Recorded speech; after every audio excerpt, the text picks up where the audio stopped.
इस्लामी तारीख में ऐसे ऐसे रोशन चैप्टर मौजूद है जिसको पढ़ने के बाद सीना हिल जाता है, जिसको पढ़ने के बाद दिल दिमाग रोशन होते हैं। जरा गौर करेंगे कि स्पेन की सरजमीन है, वहां एक शख्स बादशाह सुल्तान अब्दुल नासिर है।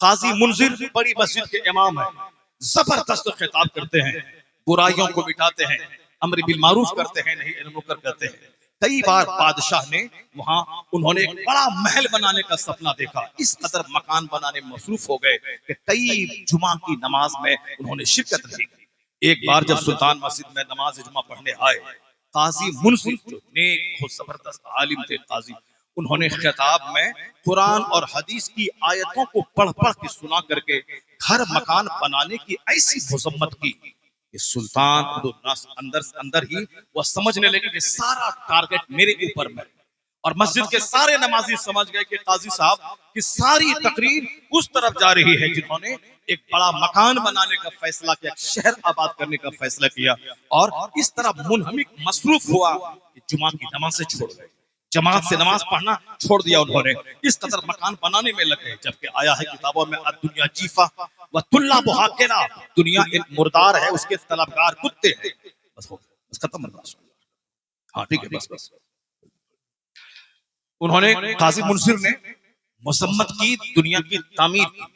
बादशाह समझ गया कि उन्होंने मुझको हिट किया है, जबकि वो कुरान हदीस पढ़ पढ़ के सुना रहे थे। काजी बादशाह जब महल गए, अपने बेटे से कहा कि अब मैं काजी साहब के पीछे जुमा की नमाज नहीं पढ़ूंगा। क्या कहा? काजी साहब के पीछे मैं जुमा की नमाज नहीं पढ़ूंगा। अब उनके बेटे ने क्या कहा? बेटे ने ये कहा कि अब्बा वो तो आपके मुलाजिम हैं, आप उसको हटा क्यों नहीं देते? आप कहते मैं उनके पीछे नमाज नहीं पढ़ूंगा, वो तो आपके मुलाजिम है, वो तो इमामत करते हैं, वो तो काजी है, वो तो आप उसको मनोनीत करते हैं, आप उनको चाहे निकाल दें। उन्होंने अपने बेटे को कहा खामोश, कहा कि काजी मुंसिर जैसे लोग जब तक दुनिया में है उस वक्त तक बुराइयां परवान नहीं चढ़ेंगे, ऐसे लोगों को मैं कभी नहीं निकाल सकता। उन्होंने मुझको तकलीफ पहुंचाई है, मैं उनके पीछे नमाज नहीं पढ़ूंगा, लेकिन ऐसे लोगों का मेंबर पे रहना जरूरी है। चुनांचे काजी मुंसिर को हटाने का मशवरा जो उनके बेटे ने दिया था, कहा कि तुम्हारी बात नहीं मानी जाएगी। एक बार कहत छाया स्पेन में, ऐसा कहत छाया कि बारिश रुक गई, जहां मवेशी मरने लगे, यहाँ तक के साहब दाने दाने की किल्लत हो गई, पानी पानी के लोग तरसने लगे। बादशाह स्पेन में क्या कहा कि काजी मुंसिर से जाके कहो कि दुआ करे। वही काजी जिनकी खिताबत को सुनने के बाद इन्होंने कहा था, कहा काजी मुंसिर से कहो कि वह मेरे हक में दुआ करे। जब बादशाह का पैगाम पहुंचा उस काजी मुंसिर के पास, तो काजी मुंसिर ने कहा ये बताओ कि बादशाह इस वक्त क्या कर रहा है? कहा मैंने देखा बादशाह को, वह बादशाह चटाई हटा के मिट्टी पे सजदा कर रहा, मिट्टी पे अपनी पेशानी रगड़ रहा, और रब्बे करीम से रो रो कर रियाया की तकलीफ के बारे में दुआएं कर रहा है, इलाही बारिश रहमत का नुज़ूल फरमा दे। कहा जाओ बादशाह से कह देना कि अब बारिश हो गई। जिस कौम का बादशाह जमीन पर पेशानी रख के रगड़ रहा हो, बारिश तो यकीनी है। काजी मुंसिर से इख्तलाफ था, लेकिन उसकी दीनदारी और इल्म से उसको इत्तेफाक था, इसलिए इस मुसीबत में दुआ करने के लिए अपने कासिद को उनके पास भेजा। और काजी मुंसिर ने जब देखा कि बादशाह सजदा कर रहा है, कहा कि जाओ बारिश होगी। ये अभी घर तक नहीं पहुंचा था कि घंघोर घटा छाई, ऐसी बारिश हुई कि सारी कैदवाली दूर हो गई। मतलब क्या हुआ? मतलब यह हुआ ऐसा नहीं कि अपनी अपनी जात पे कोई बात हो जाए, बिल्कुल बरहना शमशीर हो जाए, इस्लाम के खिलाफ कोई बोलता, इस्लाम की हिमायत में कोई बोल रहा हो, चाहे हजार उसकी दीनी खिदमत हो, सबको व्यक्लक्त फरामोश कर दिया जाए। होना ये चाहिए था कि मेरी साथ पे कोई अटैक करे, हमको कोई परवाह नहीं, अगर उससे इस्लाम का काम हो रहा है वो हमारा है, अगर उसकी वजह से अमरे बिल मारूफ का काम हो रहा है वो हमारा है। ये है अल्लाह के लिए मोहब्बत करना, और ये है अल्लाह के लिए दुश्मनी करना। लेकिन आखिर जमाने में लोग अल्लाह के रसूल को कोई गाली दे, कोई बदन में हरकत नहीं पैदा होगी, इस्लाम के खिलाफ कोई बोले कुछ नहीं बोले, हाँ उनके खिलाफ लगे कि हमको कुछ टारगेट बना के कह रहा है, वो लुंगी खोल के नंगे होकर पानी पी पी कर वो उसके खिलाफ लड़ेंगे, उसके खिलाफ बोलेंगे। ये है नफ्स की पैरवी, वो दीनहु बिअरदी मिन दुनिया। ये वह लोग हैं जो अपने दीन को दुनिया के बदले में बेच डालेंगे।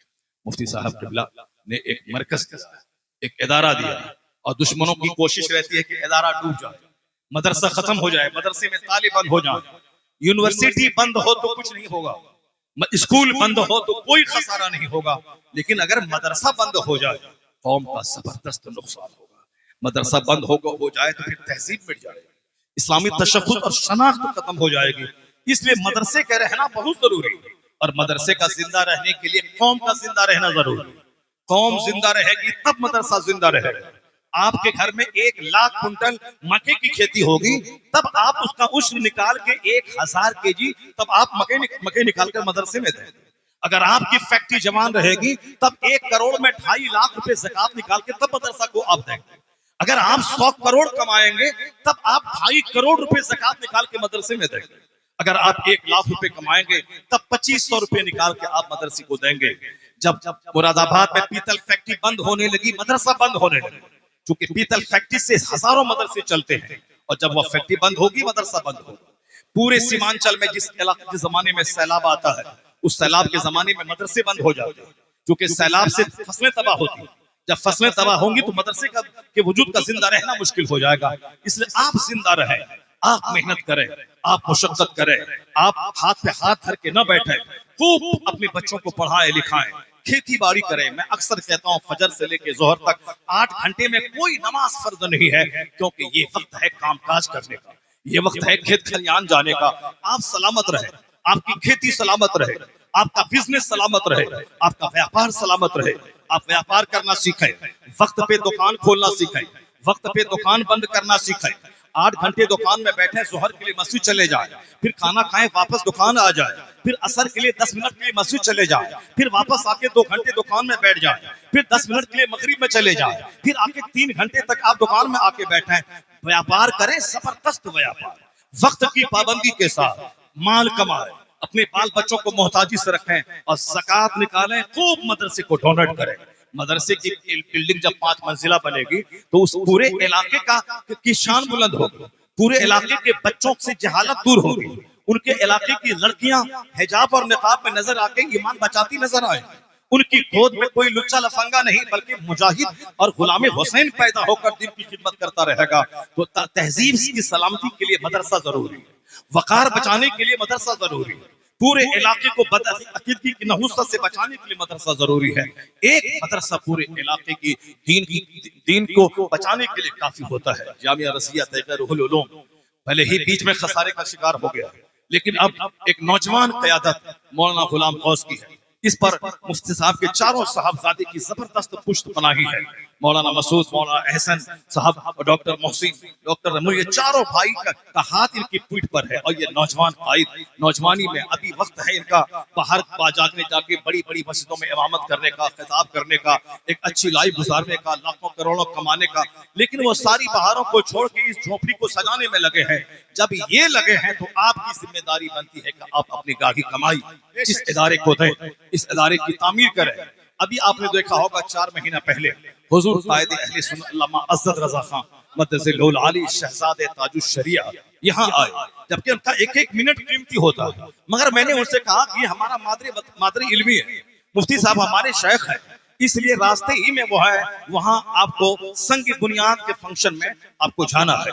चुनांचे मुफ्ती आशिक साहब ने अल्लामा असद साहब से ये सारी बातें कही, हजरत रजामंद हो गए, जबकि बड़े बड़े लोग इस इलाके के सब अपने घरों में ले जाने के लिए बेताब थे, कहीं नहीं गए, मगर मुफ्ती साहब के विला की उनका तसर्रुफ था, करामत थी। अल्लामा असद खान साहब के बाहर तशरीफ लाए, उन्होंने अपने हाथ से रज़वी हॉस्टल का संग बुनियाद रखा। एक बुजुर्ग का हाथ पड़ा था, देखते ही देखते 4 महीने के अंदर में जो काम 4 साल में नहीं होता वो काम 4 महीने के अंदर में हुआ, यानी दीवार मुकम्मल हो। अब छत की बारी आई तो छत में एक मोटी रकम लगी। वो मोटी रकम कहाँ से आएगी? वो मोटी रकम मुफ्ती साहब किबला से मोहब्बत करने वाले, उनके मुहिब्बीन, उनके चाहने वाले, सुन्नियत का दर्द रखने वाले बम्बई के लोग यहाँ नहीं आए, जो इस इलाके के लोग हैं, उसे ही इस इदारे को मजबूत करना है, उसे ही अपनी गाढ़ी कमाई से इदारे को देना है। जितने लोग आज यहाँ मौजूद हैं, ये काम हालांकि 11 से लेकर 12 के बीच में करना था, क्योंकि बहुत सारे लोग चले गए, लेकिन अक्सर ऐसा ही होता है कि चूंकि नाथखानी ज्यादा हो जाती है, फिर उसके बाद खिताबत बाहर के खतीब की खिताबत की बारी आ जाती है। अच्छा ठीक है, मतलब ये निकला कि हमारी ख्वाहिश थी कि जब हम अपने मदरसे दारुल उलूम कलीमिया को आप जाके देखें साहब, 6 मंजिला इमारत देख करके आप दंग रहेंगे। बड़ी बड़ी यूनिवर्सिटी का कद उसके सामने छोटा, और वहाँ हर जलसे में मैं चंदा करता हूँ। कभी मैं मस्जिद का चंदा लेता हूँ, कभी मैं साहब स्टेज का चंदा लेता हूँ, और लोग चंदा देते हैं। अभी स्टेज का चंदा मैंने लिया था। अब जो जलसा होने वाला है, जाके स्टेज देखें, मैं गालिबन पूरे बिहार में कोई भी मदरसे में ऐसा स्टेज आपको नहीं मिलेगा जो स्टेज मैंने एक जबरदस्त मैंने स्टेज की तामीर की है वहाँ अपने मदरसे में। तो आपके ताउन से ही सारा काम होगा। तो अगर हर साल 2-4 लाख रुपए अगर आप मुफ्ती आजम कटियार की मजलिस में आने वाले लोग अपने पॉकेट में 500 रुपए लेके आ गए, 1000 रुपए लेके आ गए, 2000 रुपए लेके आ गए, 500-1000 रुपए आमतौर पर सब लोग अपने पास रखते हैं। अगर वो ताउन कर दें हर साल, तो हर साल कुछ न कुछ काम होता रहेगा। तो इस बार मैं आपको एक मजाज दे रहा हूँ कि आने वाला साल भी और हमेशा जब भी रूहुल उलूम आपको आवाज दे और जब यहाँ के जिम्मेदार आपके दरवाजे पे जाएं, तो आप अपनी तिजोरी के दरवाजे को खोल दें। मुखालत से दूर रहे, बल्कि कंजूसी नहीं। अपने घर में एक दिन गोश्त नहीं लाए बकरे का, 1000 रुपए से ताउन कर दें। एक महीने में अपना काम अपना खर्च शॉर्ट कर दें, मदरसे का ताउन करें और एक प्लान लेके जाएं। मुफ्ती साहब किबला आराम कर रहे हैं, उनके मज़ार पाक के हमारे पास कोई चंदा नहीं लिया गया। उनके बाल बच्चों को अल्लाह ने हिम्मत दी और बरकतें दी और बहुत बड़ा काम हो गया, जो काम साहब बहुत दिनों में नहीं हो पाता। मैंने बहुत मज़ारात को देखा 25-25, 30-30 साल से इसी तरह बगैर छत के पड़े हुए हैं, मगर यहाँ अल्हम्दुलिल्लाह बहुत तेजी से काम हो रहा था। रज़वी हॉस्टल को आने वाले उर्स रसूली से पहले एक अच्छे खूबसूरत शक्ल में, ताकि लगे कि हाँ मुफ्ती साहब की रूह कब्र में मुस्कुरा रही है, उनकी कब्र में उनकी रूह को सुकून मिले। ये आप सबों की जिम्मेदारी है कि आप सब जब भी उनसे रज़वी हॉस्टल के आपके पास हमारे जिम्मेदार जाएं तो आप जाएं। लेकिन मैं चाहता हूं कि वो तो लोग जाते रहेंगे और 786 रुपए माँ बाप के सारे सवाब के हमारे इस भाई ने दिया रज़वी हॉस्टल के लिए, अल्लाह इन्हें जज़ाए खैर अता फरमाए। तो अगरचे बहुत कम लोग मौजूद हैं, लेकिन अगर आप सबों ने हिम्मत किया तो अभी ये काम हो सकता है। जैसे 1 टेलर बालू है, 10 बैग सीमेंट है। अभी कुछ दिन पहले मैं झारखंड में 300 बैग सीमेंट बस 10 मिनट के अंदर में, मैंने सिर्फ कहा था कि 50 बैग सीमेंट एक आदमी दें, वो एक शख्स खड़ा हुआ, कहा मेरी तरफ से 50 बैग। मैंने कहा कि 25 बैग सीमेंट एक आदमी दें, एक शख्स खड़ा हुआ, कहा मेरी तरफ से। तो आप अगरचे मजमा बहुत छोटा नहीं है, अभी भी बहुत बड़ा मजमा है, जितने लोग मौजूद हैं। मेरा एक मुतालबा है आपसे कि ये काम छत में कम से कम 300 बैग सीमेंट में लगेगा। अब वो 300 बैग सीमेंट का इंतजाम अभी हो जाता है, तो फिर दूसरे मटेरियल्स का इंतजाम हो जाएगा। आप एक बंदा को मैं आवाज देता हूँ, अगर झारखंड के जंगल में ऐसा हो सकता है तो फिर कटिहार शहर में भी ऐसा हो सकता है। एक शख्स ऐसा मिले जो 30 बैग सीमेंट लेकर रज़वी हॉस्टल की छत की ढलाई के लिए वो सामने आए और कहे कि मेरी तरफ से 30 बैग सीमेंट है और आप इसको लें और इस इदारे की छत की तामीर के लिए हमारा छोटा सा ताउन कबूल करें। माशाअल्लाह। मौलाना जावेद आसी सुभान अल्लाह, ये रहते हैं कटिहार में, इमामत करते हैं महाराष्ट्र में। पूरे भारत का कोई इमाम ऐसा नहीं होगा कि जो साहब फ्लाइट से जाए। फारूक साहब बैरगाछी वाले 5000 रुपए से रज़वी हॉस्टल की उन्होंने मदद की है, अल्लाह तबारक व तआला। हाँ, ये मौलाना आसी साहब 30 बैग सीमेंट, सुभान अल्लाह, क्या बात है। ये जबरदस्त इमाम है, ये रहते कटिहार में, इमामत करते हैं महाराष्ट्र में। कैसे जाते हैं आप समझ सकते होंगे, कभी फ्लाइट से कभी ट्रेन से। एक इकलौता इमाम है बिहार के जो रहे बिहार में और इमामत करे महाराष्ट्र में।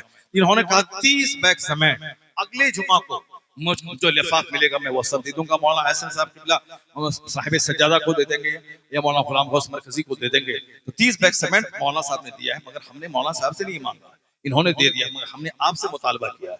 आप में से अभी भी कई 100 लोग यहाँ मौजूद हैं रात के इस आखिरी पहर में। शहबाज भाई की नात होने वाली है, अगरचे जिसे 1-1 घंटे 2-2 घंटे के नात सुनाते हैं, और होना भी यही चाहिए कि हमारे जब बाहर के कोई मेहमान रहे उस मेहमान को 10 बजे दे दें, 10 से 12 नात हो, 12 से 2 घंटे की तकरीर हो, बस हो गया। एक शायर एक मुकर्रिर से सारा काम हो जाएगा। फिर उसके बाद फिर हमारे मकामी लोग पढ़ें और 10 से पहले हमारे लोग पढ़ें और इस तरह से काम हो जाएगा। बाहर के मेहमान पढ़ें, मगर कभी ऐसा होता है इत्तेफाक से नहीं हो पाता। इनकी नातखानी भी बाकी है। बस मैं चाहता हूँ कि 2-4-10 लोग महफिल से उठें। 25-25 बैग सीमेंट, आज के तारीख में 400 रुपए में एक बैग सीमेंट मिलता है। 25 चौके 100 यानी 10,000 रुपए। 10,000 रुपए कोई माना नहीं रखता। अगर 25 लोग सामने आ गए, मैं उम्मीद कर सकता हूँ कि यकीनन मदरसा जामिया रज़विया तग़यरुल उलूम आने वाले वक्त में तामीरी एतबार से भी एक इम्पोर्टेंट रोल अदा करेगा। हर आने जाने वालों के ये साहब पुरकशिश बन के आपके सामने चमकेगा। बस एक बंदा और चाहिए जो मेरे सामने आए, 25 बैग सीमेंट यानी 10,000 रुपए की छोटी सी रकम रजवी हॉस्टल के लिए सामने वो हॉस्टल की तामीर हो रही है। हुजूर कायदे मिल्लत ने अपने हाथ से संगी बुनियाद रखा है और अगर 1 साल के अंदर वो हॉस्टल तामीर और बिल्कुल सज धज के खड़ा ना हो तो फिर ये एक शर्म की बात होगी हमारे लिए। अल्लाह तबारक व तआला आप सबों के कारोबार में बेपनाह बरकतें अता फरमाए, आपको सेहत और तंदुरुस्ती अता फरमाए। देखिए हमारे भाई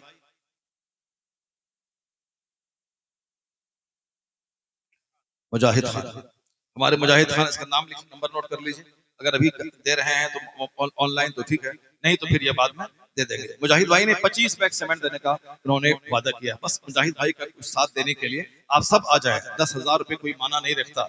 हदीस में आया है कि खैरात करते रहने से अल्लाह रब्बुल इज्जत का गुस्सा ठंडा होता है और अपने बाल बच्चों को सेहत और तंदुरुस्त रखने के लिए भी जरूरी है कि बस मुख्तसर सा ताउन, एक बंदा और आ जाए 25 बैग सीमेंट लेकर, वो सामने आए और कहे कि रसवी हॉस्टल के लिए सरकार आला हजरत के फैजान से मालामाल होने के लिए वो सामने आए और 25 बैग का एक छोटा सा मेरा मुतालबा है आपके सामने, ताकि कम से कम 100-150 बैग सीमेंट आज हो जाए। फिर जब वो काम शुरू होगा उसके बाद आपके पास हमारे जिम्मेदार जाएंगे। मुझे मालूम है कि मौलाना मसूद साहब, डॉक्टर मोहसिन साहब ये मखसूस लोगों से मिल रहे हैं, मगर चूंकि प्लान इतना बड़ा है, बजट इतना ज्यादा है कि आप जितना भी पैसा आ जाए वह कम है। छत की ढलाई है, फिर प्लास्टिंग है, फिर जमीन पर बनना है, खिड़की दरवाजे हैं। अल्लाह तबारक व तआला आप सबों को हिम्मत और हौसला दे। बस एक आम ऐलान यानी वो तो आप देते ही रहेंगे, मगर आज मैं अपनी आंखों से देख लूं कि कल क्या होने वाला है। जिसके पास जितना एक मुख्तसर 500 रुपए का एक छोटा सा नोट लेके सारे लोग आ जाएं, इस मुसाफिर से मुसाफा करें,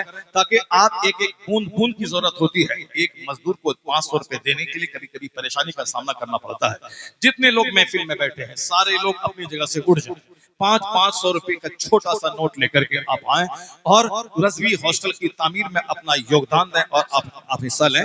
500 रुपए का एक छोटा सा नोट, जिसके पास 500 का नहीं है 200 का नोट, जिसके पास 200 का नहीं है 100 का नोट, वो सारे लोग उठे अपनी जगह से, ताकि वो सामने आकर दें, आपका चेहरा देखूं, मैं आपके लिए दुआ करूं, आप मुझसे मुसाफा करें, ताकि आपको लगे कि आप रात भर मैंने महफिल में अपना वक्त दिया है। तो और ये आखिरी वक्त दुआ की कबूलियत का, दुआ कबूल होने से पहले सदका करने से दुआ कबूल होती है।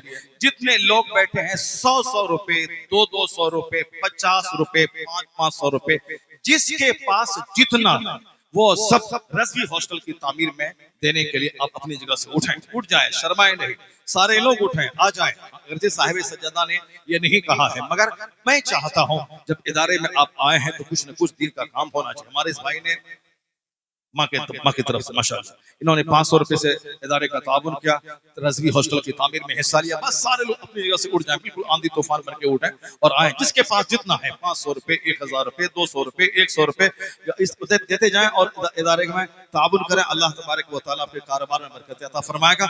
मैं सिर्फ देखना चाहता हूँ हौसला, एक जज्बा जो मैं कभी झारखंड में देखता हूँ, जो कभी मैं उत्तर प्रदेश में देखता हूँ।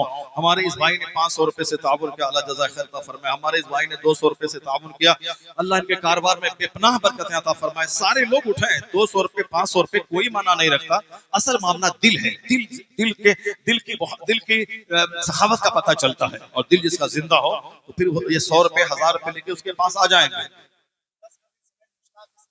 मुश्ताक भाई इस्लामपुरी सी मोहल्ले के माशाल्लाह 10 बोरा सीमेंट देने का वादा किया है, वो बिल्कुल ऑनलाइन पेमेंट करने को तैयार है, वो दे देंगे। मौलाना गुलाम गौस मरकजी साहब लिख लें। बहुत सारे लोग जो दे रहे हैं 100 रुपए, 200 रुपए, 500 रुपए, अल्लाह जज़ा खैर अता फरमाए, सेहत व आफियत नसीब फरमाए, उनके बाल बच्चों को अल्लाह इल्म नाफे और अमल साले अता फरमाए। जितने लोग हैं सारे लोग अपनी जगह से उठें। 200 रुपए, 500 रुपए, 500 रुपए मिलकर ही 5 करोड़ रुपए होते हैं, 50 रुपए मिलकर ही 5 लाख रुपए होते हैं।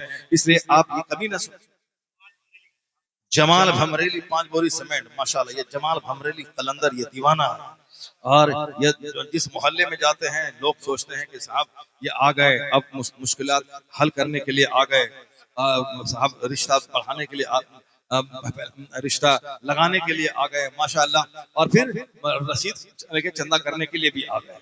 अल्लाह तबारक व तआला इन्हें खूब तौफीक बख्शे और खूब दिन का काम करें। इन्होंने 5 बैग सीमेंट देने के बाद एक मामूली सा आदमी 5 बैग सीमेंट दे सकता है, तो आप जैसे खुशहाल लोग जो काश्तकार हैं, जो उद्योग, जो साहब बिजनेस करते हैं, आप लोगों के लिए 500 1000 रुपए कोई माना नहीं रखता। सारे लोग अपनी जगह से उठें और